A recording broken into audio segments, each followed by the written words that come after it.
হচ্ছে নামাজের সামনে দিয়ে যাওয়া গুনাহে কাবিরা।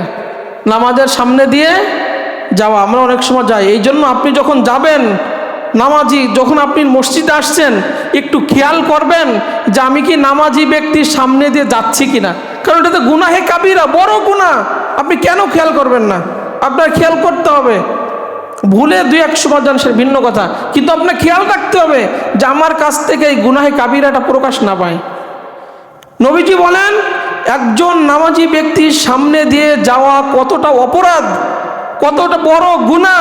সে যদি জানতো 40 বছর অপেক্ষা করত, তারপরও নামাজি ব্যক্তির সামনে দিয়ে যাইতো না। চিন্তা করছেন কয় বছর?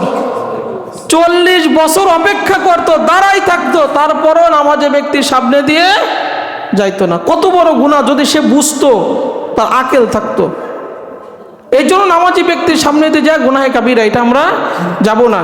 নবীজি বলেন তোমার সামনে দিয়ে ধরেন ভুলে যাচ্ছে একজন ব্যক্তি, সে জানে না যে আপনি নামাজ পড়তেছেন, ভুলে যাচ্ছে। এই জন্য হাদিস আপনাকে বলে আপনি যে ছানা পাচ্ছেন ডান হাত দিয়ে তার বুকে হাত দিয়ে সরাই দেওয়া। কি করবেন?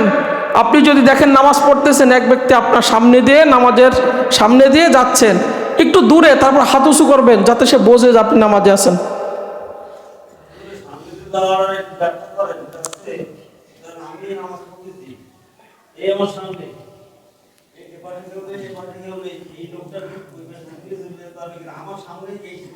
হ্যাঁ বলতেছে, খেয়াল করেন, এক এক করে একটু খেয়াল করেন।